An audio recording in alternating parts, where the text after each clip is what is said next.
Hello and welcome to Collective Training Group. The following video has been designed to support your understanding of training as an engine for change and highlights the key aspects of collective training. Training as an engine for change is a concept whereby we must recognise that organisations that are most likely to achieve success are the ones that can learn and adapt quickly.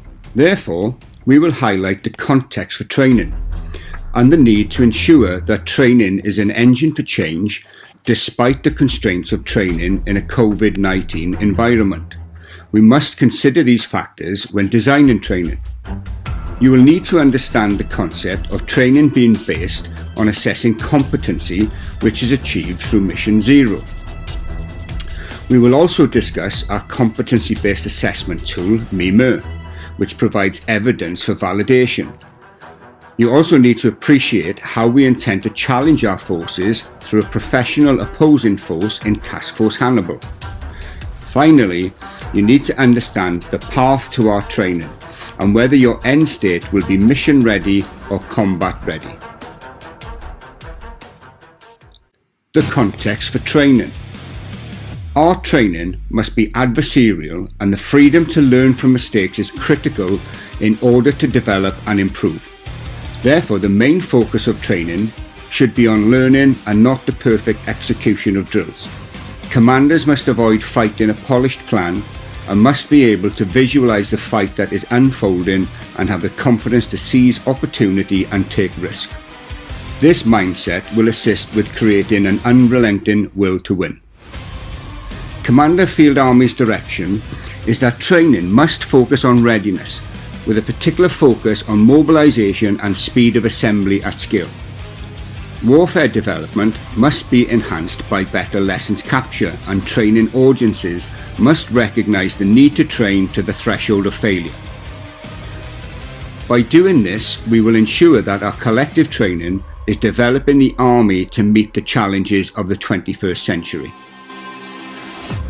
The strategic and political context of the 21st century is more complex, dynamic and uncertain than it has ever been. The defining characteristic is instability. Threats from assertive state and non-state actors are diversifying, proliferating and intensifying rapidly. The rate of technological change challenges the freedom of actions that we once took for granted. New military dimensions, particularly information and cyber, are being pursued to exploit potential weaknesses. To prepare our people for this, training must become more adaptive and dynamic. We should not assume change will come with additional resource. Defence continues to operate under significant commitments, manning and financial challenges. We must be smart, efficient and diligent to optimise value for time and effort for money. As a consequence, a change to our training methods was required. Our previous training methods were not consistent with providing a force element that is best prepared for uncertainty. Previous exercises were largely the same regardless of start standard or the output standard. Training was not tailored to a force element's requirements, nor did it consider the force element's current level of competence. Moreover, there was limited opportunity for a force element to exploit training outside of their doctrinal base because they were being assessed against current doctrine. Our improved training method is to not look at whether a force element can successfully conduct, for example, an obstacle crossing, but to assess the competency of that force element. A competency-based system assesses whether a force element can plan, execute, sustain, stay connected and hide in the electromagnetic spectrum, and so on. Mission Zero. Mission Zero is the validation training event during which a force element will undertake typically 3 tactical activities over 3 days in order to be validated as having basic competence. Mission Zero is capability specific. You will only be tested in your role. For example, a light role infantry Mission Zero has been designed for the light role infantry battle group. there is a different Mission 0 for armoured battle groups. This is the case for every appropriate capability, including combat support and combat service support. CT 3 and 4 will be conducted in a field-based collective training establishment. CT 5 and above will be conducted within a live, synthetic and constructed environment within CAST. The exercise construct. When there is time, Mission 0 will be preceded by a training phase, typically 2 missions, and this will enable an early understanding of the training audience's strengths and weaknesses. Each tactical activity will be assessed against a full set of performance indicators.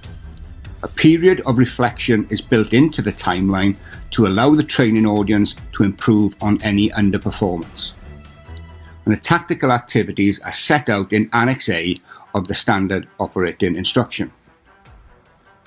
Mission 0 will consist of 3 assessed tactical activities over 3 days. Although Mission 0 is planned for 3 days, if the force element cannot be validated, then Mission 0 will be extended until the force element can be validated or until the end of the available exercise period. Mission 0's conditions and standards will, as far as possible, remain constant for each capability. For example, a light role infantry battle group training at Batak will undertake the same Mission 0 tactical activities under the same conditions and to the same standard as a light role infantry battle group training at Field Training Unit and Salisbury Plain. Where it is not possible to replicate conditions, for example, a summer exercise compared to a winter exercise, the variations in conditions will be recorded and considered when grading competence. Complexity is deliberately kept low so that basic competence can be achieved. Typically, an optimization phase will follow Mission 0 when appropriate. This will provide the training audience with an opportunity to increase complexity. To ensure the grading and competence is as accurate as possible, OM's evidence will be rigorously checked on a daily basis. Responsibility for this assurance lies with, firstly, the CTE TAC Ops or equivalent. The second line will be with the commander of the respective CTE. And the third line will be with the training audience's higher command. Mimir. The name Mimir comes from the Norse god of wisdom. Mimir was the wisest of all the gods and had access to all knowledge. His role was to guard a well that contained water that possessed this knowledge. The leader of the gods, Odin, valued knowledge above all else and wanted to drink from the well. However, Mimir warned Odin that gaining knowledge would come at a cost, and Odin had to sacrifice his right eye for the knowledge. The symbolic meaning here is that the Mimir tool will provide you with the knowledge that is necessary to improve. The knowledge will be objective and measurable. Hard work and sacrifices are required in order to build this knowledge base. Ultimately, just like Odin, we must recognize that this knowledge and ability to learn from our training is what creates the winning mindset. Therefore, Mimir is essentially a tool that utilizes the combination of objective evidence and focused subjective judgment in order to determine competence, and therefore inform the validation of basic competence. Mimir utilizes performance indicators which are grouped under tactical functions. By focusing on performance indicators and tactical functions rather than tasks, competency can be validated on any task. The performance indicators are supported with conditions, standards, and a data collection plan. This column contains the performance indicators, which is a question that will indicate competence in a specific area. There are around 60 performance indicators grouped into tactical functions. You can view the complete set of performance indicators in each tactical function on the Army Knowledge Exchange. These columns will contain information related to the data captured and stored on Exonaut. Examples are numerical data, videos, photographs, observer-mentor observations, and they all support providing an objective assessment of the activity that was conducted. These columns identify the observer-mentor that captured the evidence. The OMs provide valued observations of the training. The OM's primary duty is safety. Therefore, the OM will ensure that all activity has been risk assessed and that the mitigated risk is as low as reasonably practicable. The OM will be responsible for collecting evidence such as videos, photographs, recording of communications, and gathering the information from simulation systems. OMs will also consider the complexity of the activity when providing this evidence. There is a lead OM for each tactical activity. The lead OM will collate the evidence for the tactical function they are responsible for. The lead OM completes a summary for their tactical function at the end of the exercise, which will form part of the training analysis report. The standard achieved is displayed here. Performance indicators are graded green for fully competent, amber for competent with caveats, red for not competent, and black for not assessed. Therefore, a green or amber is required for validation. Let's be clear about what this achieves. The MIMA tool assists commanders with understanding whether performance has been competent or not, and the utility of the tool is in reviewing the detail. Here, commanders can see areas where the force element requires improvement. Assessing the overall competence of a force element is not a binary science, and the gradings will assist commanders, training enablers, and ultimately the commander of collective training group with making an informed judgment concerning whether a force element is competent or not. Here will be listed any relevant doctrine that can be utilised to support the understanding of the performance indicator. And here any relevant remarks that relate to the performance during this performance indicator. Task Force Hannibal. To maintain an adversary that represents the pacing threat, we now have Task Force Hannibal, which will seek to avoid our strengths and exploit our weaknesses. They will fight to win. Task Force Hannibal will have the capability to represent a peer plus opposing force and will replicate the full spectrum of current and emerging threats to consistently test the training audience to the threshold of failure. They will not be constrained by the conventional rules of engagement. Task Force Hannibal will be essential to optimizing the benefit from the phase that extends beyond Mission Zero. So what do our new training methods achieve? A training system that is competency-based and responsive to the adversarial threat. A system that provides bespoke training to each force element in a way that can be applied to the deep, close and rear. And moreover, a system based on evidence which provides confidence in our decisions that inform CapDev and WarDev. COVID-19. Our current challenge is to adopt this system in a COVID-19 restricted environment. We have responded swiftly to the COVID-19 pandemic and continue to conduct essential collective training by providing a standing operating instruction that mitigates the risk of spreading COVID-19. We have also successfully hibernated our overseas CTs and protected our license to operate. A full standing operating instruction of COVID-19 mitigation can be accessed on the Army Knowledge Exchange. The standing operating instruction must be ruthlessly followed when conducting collective training at all levels, as this will protect the force and avoid our training becoming a vector for transmission to the wider community. Demonstrating that we can conduct training safely in the UK is key to opening up our ability to continue training at our overseas CTs.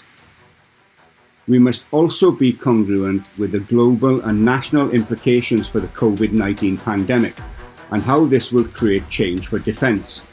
We have an opportunity to be one of the leading examples for adopting positive change during this unprecedented time. Our training methods and swift adaptation to COVID-19 are already attracting the attention of some of our partner nations. The concept of mission ready and combat ready is at the cutting edge of field army thinking and will assist with establishing the necessity for training in a COVID-19 environment. The proposed pathways are mission ready. The main output is a validated force element able to operate across the full spectrum of operations. Mission ready will prepare our forces for current operations and encapsulate stretched capacity to react to the ever complexity of the changing operational environment. Mission ready will include training so our forces can react effectively to mission-specific requirements from military aid to civil authorities to combat operations. The training will ensure that our forces can plan and conduct operations in a specific environment against a specific threat. Combat ready. The main output is a validated combined arms battle group able to operate across the full spectrum of tactical actions in high intensity conflict. Combat ready training encapsulates the field army's warfighting requirements. Delivering combined arms maneuver, incorporating integrated action, it maximizes training opportunity to ensure the delivery of capable and credible force elements to readiness and prepared for uncertainty. At CTG, we propose we have optimized collective training so that training can be the surrogate for warfare that is required. It will develop a combat ethos that instills the drive to overcome the odds and win, underpinned by mental and physical toughness. Training will be delivered against a capable and determined enemy which seeks to win. There is no better way to learn and improve, and we must develop training which allows for experimentation once the basics have been confirmed and create an environment where it is safe to fail. Our training will reassure our allies that the UK remains a capable and potent force. Our training system allows us to really focus on what we want our forces to be capable of based on tracking our input standards and defining our output standards. We can really drive efficiency into our training. If you require any further information related to collective training, then please do not hesitate to contact a member of CTG.